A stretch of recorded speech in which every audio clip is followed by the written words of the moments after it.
যেন ঢালিউডের প্রেক্ষাগৃহ লণ্ডভণ্ড হওয়ার উপক্রম হয়েছে। ঢাকায় সিনেমার আকাশে দেখা দিয়েছে নতুন ঝড়ের আভাস। জনপ্রিয় মেগাস্টার শাকিব খানের বহুল প্রতীক্ষিত বরবাদ সিনেমার টিজার অবশেষে প্রকাশ্যে এসেছে। গত বৃহস্পতিবার সন্ধ্যায় মাত্র 1 মিনিট 44 সেকেন্ডের এই টিজারই কাঁপিয়ে দিয়েছে শাকিব অনুরাগীদের হৃদয়।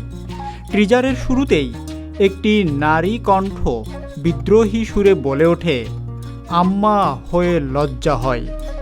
চোখ ধাঁধানো আলিশান বাড়ি, দামি গাড়ি, এই বিলাসিতার আড়ালে লুকিয়ে থাকা অন্ধকারের সন্ধান মেলে যখন একজন অ্যাডভোকেট উচ্চারণ করেন, উনি একজন ড্রাগ অ্যাডিক্টেড। আরেক নারী কণ্ঠ যোগ করে, উনি একজন রেপিস্ট।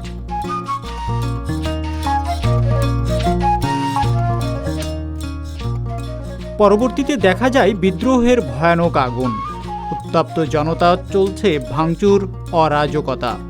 হঠাৎ যেন বিদ্যুৎ চমকের মতো আবির্ভূত হয় মেগা স্টার শাকিব খান।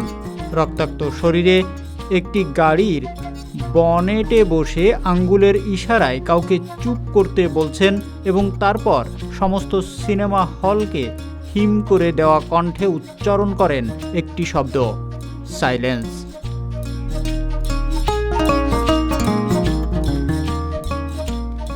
নির্মাতা মেহেদী হাসান হৃদয়ের পরিচালনায় এই সিনেমায় ধুমধারাকা অ্যাকশনের সঙ্গে মিশেছে রোমান্স। কলকাতার অভিনেত্রী ইধিকা পাল নিতু চরিত্রে শাকিবের প্রেমিকা হিসাবে দেখা দিয়েছেন। ধারালো তরবারি হাতে, রক্তে ভেজা মুখে এবং বিদ্রোহের আগুনের মাঝে প্রেমের ছোঁয়া। এই নায়ক বুঝিয়ে দিয়েছেন এবার তিনি আসলেই সব সীমা ছাড়িয়ে যেতে চলেছেন।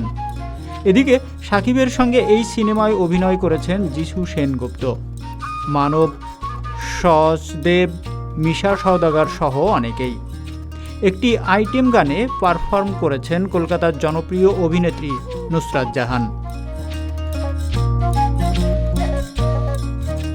প্রসঙ্গত, আসন্ন ঈদ উল ফিতরে বাংলাদেশ সহ বিশ্বব্যাপী মুক্তি পাবে বরবাদ। এর আগে প্রিয়তমা, তুফান, রাজকুমার দিয়ে দর্শকদের ভালোবাসা পেয়েছে শাকিব খান। এবার বরবাদ দিয়ে তিনি ঢাকাই সিনেমার ইতিহাসে নতুন অধ্যায় রচনা করতে প্রস্তুত। টিজার দেখে ইতোমধ্যে ভক্তরা এক বাক্যে বলছেন, শাকিব বরবাদ করে দিতে চলেছে সিনেমার সব রেকর্ড।